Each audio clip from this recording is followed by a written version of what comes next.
Madam నమస్తే అండి. మరి ఈ రోజున పేర్ని నాని గారు మాట్లాడుతూ చాలా అంటే వ్యంగ్యంగా మాట్లాడుతూ ఒక సాధారణ మహిళ అంటే వేశ్య కంటే విరుద్ధంగా ఉన్నారు టీడీపీ వాళ్ళంతా అని చెప్పి ఆయన మాట్లాడుతూ విధానాల మొత్తం గురించి మాట్లాడతారు. ఏంటి ఒక మహిళగా దాని గురించి మీరు ఎలా మాట్లాడతారు? ఏ విధంగా రియాక్ట్ అవుతారు అసలు? ఇప్పుడు పార్టీ విధానం గురించి మాట్లాడడానికి ఏ విధంగా వాళ్ళు అర్హులు అవుతారు? ఏ విధంగా వేశ్య కన్నా భయంకరంగా ఉంది టీడీపీ పార్టీ అని చెప్పి ఏ విధంగా చెప్పగలుగుతారు పేరాల నాని గారు?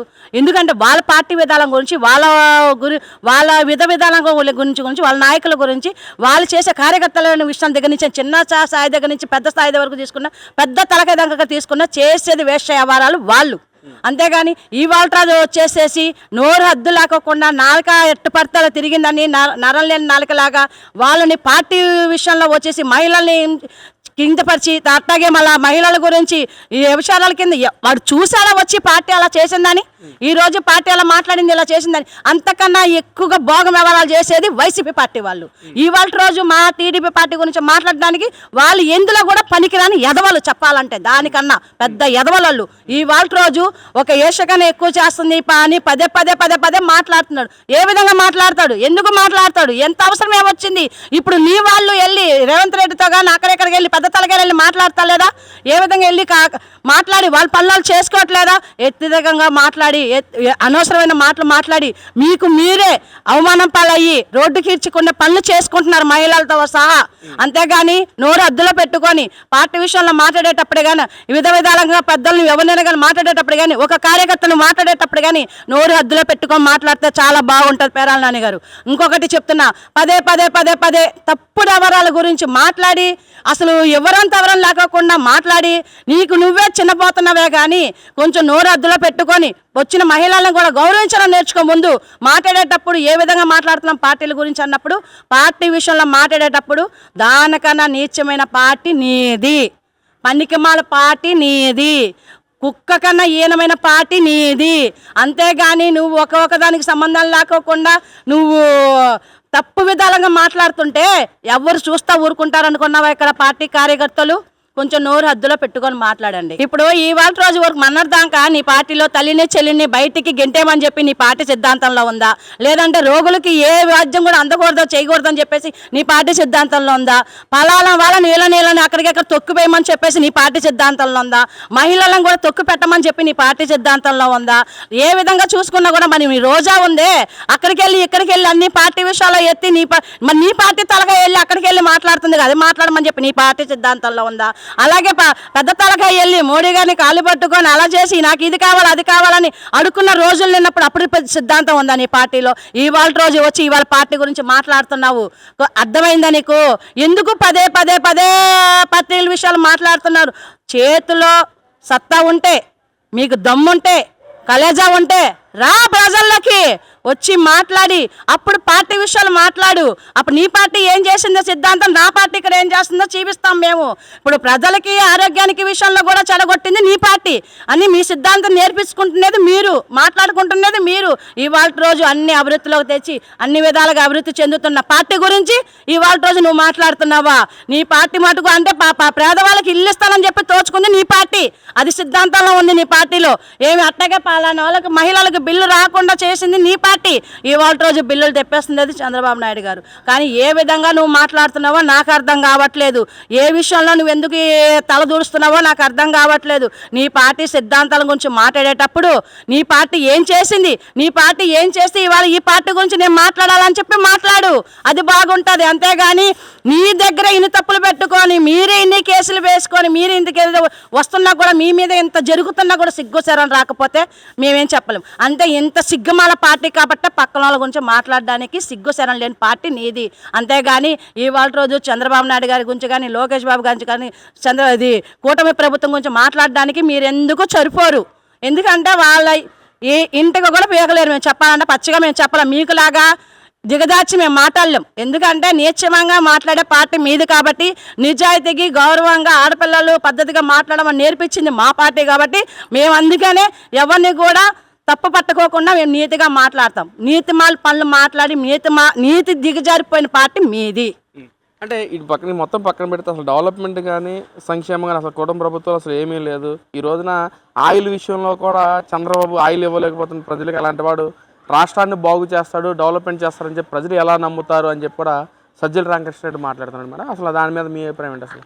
అయ్యా సజ్జల రామరెడ్డి గారు ఒకటి గుర్తుపెట్టుకోండి, ఆల్రెడీ చంద్రబాబు నాయుడు గారు ప్రజలు బాధపడినా, ప్రజలకు ఏదన్నా కానీ సమస్య వచ్చినా కానీ, వాళ్ళకి ఎటువంటి కానీ ఈ ఇబ్బంది కలిగే పనులు మీరు చేస్తే మటుకు లైసెన్స్ కూడా రద్దు అయిపోతుందని చంద్రబాబు నాయుడు గారు అందరికీ వార్నింగ్ ఇచ్చారు. ఇదే సిచ్యువేషన్ నీ పార్టీలో కానీ తీసుకుంటే కనుక, నీ ప్రభుత్వం కానీ నువ్వు మీ వాళ్ళు చెప్తే కానీ చేసుకుంటే కనుక మీ పార్టీకి ఏం చేసేవాళ్ళు తెలుసా? పేదల్ని రోడ్లపైన కూర్చొని అడుక్కునే పరిస్థితి తెచ్చేవాళ్ళు. కానీ మా చంద్రబాబు నాయుడు అలా తేలేదు.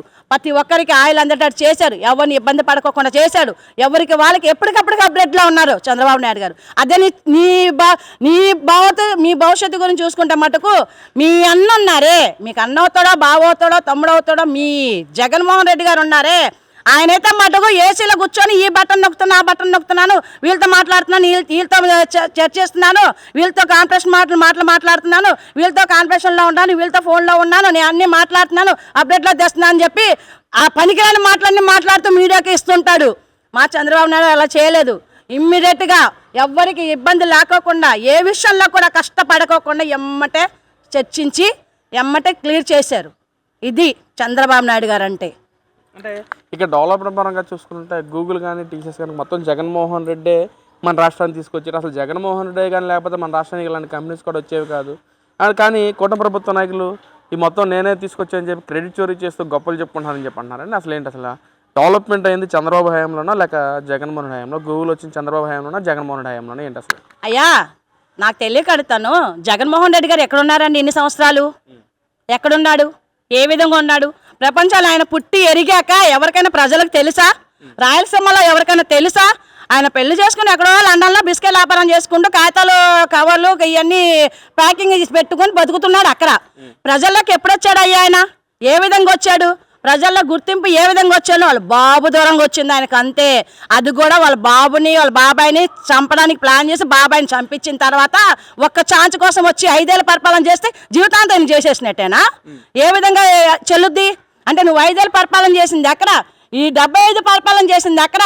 ఎవరైనా కానీ ఒక్కటి నోరు హద్దులో పెట్టుకొని, జగన్మోహన్ రెడ్డి గారు నువ్వు వచ్చి 5 సంవత్సరాల్లో చేసి మొత్తాన్ని ప్రపంచాన్ని నాశనం చేశావు. నువ్వు చెప్పాలంటే మన ఆంధ్రప్రదేశాన్ని దృష్టి పెట్టించావు. ఏమి ఎన్టీఆర్ జిల్లానే సంఖ నాకు ఇచ్చేసావు.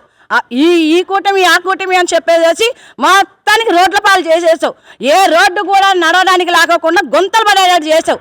ఇప్పుడు అవన్నీ పూడ్చడానికి మా బాబు గారు కూటమి ప్రభుత్వం నాకు ఇబ్బందులు పడి అన్నీ పూడ్చారయ్యా. ఇంక ఇప్పుడు నువ్వేం బొక్క పెట్టడానికి వచ్చి నీ వాళ్ళతో మాట్లాడిస్తున్నావో మాకు అర్థం కావట్లా. నువ్వే బొక్క పెట్టాలని చూసినా నీకు పడేది గుండె నాయన, అది ఒక్కడు గుర్తుపెట్టుకో. అంటే 2 సంవత్సరాలు అయిపోయింది, కళ్ళు మూసుకుంటున్నా 3 సంవత్సరాలకు అయిపోద్ది. అసలు డెవలప్మెంట్ అంటే ఏంటో, ప్రజలకు ఎలాంటి డెవలప్మెంట్ కావాలో, ఎలాంటి సంక్షేమం కావాలో నన్ను చూసి నేర్చుకోండి అని చెప్పి కూడా వైసీపీ నాయకులందరూ జగన్మోహన్ రెడ్డి మాట్లాడుతున్నారు. ఏంటి అసలు? ఏమండి, ఏదన్నా కానీ సంక్షేమ పథకాలు కానీ ఏమైనా కానీ మొదటి నుంచి ఉన్నాయి. ఈ కొత్తగా వచ్చి జగన్మోహన్ రెడ్డి గారు ఏ పథకం ఏం పెట్టలేదు. పెట్టిన దానివల్ల వచ్చింది ఏమీ లేదు.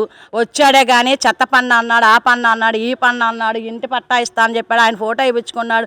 గవర్నమెంట్ రోగాలకు కూడా ఆయన ఫోటో వేయించుకున్నాడు ఆ ప్రభుత్వంలో.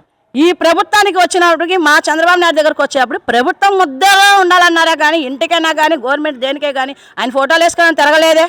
గతం నుంచి నాకు తెలిసిన దగ్గర నుంచి నా అనుభవంలో మటుకు నాకు 40 ఏళ్ళ బట్టి నుంచైనా నేను ఏ రోజు ఆ ముద్దలు చూడలేదు, అలా ఫోటోలు నేను చూడలేదు. నువ్వు రోగుల దగ్గర కూడా నువ్వు ఫోటోలు వేయించుకున్నావు, నీ ఫోటో వచ్చేటట్టుగా. ఇళ్ళ పట్టాలకు కూడా నీ ఫోటోలు వేయించుకున్నావు. ప్రభుత్వం ఇల్లు ఇచ్చినా కూడా నీ ఫోటోలు వేయించుకున్నావు. వాటిని బ్యాంకులో పెట్టుకొని దొంగ సంతకాలు పెట్టి పేదవాళ్ళకి సంతకాలు తెలీదు, వాళ్ళకి ఏ అక్షరం తెలీదు. అలాంటి వాళ్ళ దగ్గర కూడా ఏలు ముద్దలు వేయించుకొని మీకు అప్డేట్ చేయిస్తున్నామని చెప్పి వాళ్ళు డబ్బులు నువ్వు దొబ్బేసావు. ఇప్పుడు బ్యాంకు వాళ్ళు వచ్చి ఎవరు బాధపడుతున్నారు? పేదవాళ్ళు బాధపడుతున్నారు. నీకులాగా చేయలేదే కూటమి ప్రభుత్వము.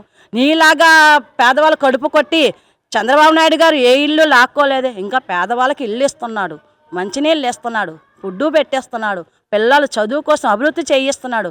నీకులాగా ట్యాబులు ఇచ్చి గంజాయికి మత్తుకి నానాక ఇన్స్టాల్ ఆటలకి ఇట్లకి గురి చేయలేదే. వాళ్ళ భవిష్యత్తు నాశనం చేయలేదే. నువ్వు చేసే అన్నీ తీర్చేసి భవిష్యత్తు గురించి ఆలోచిస్తున్నారు ఇవాళ రోజు.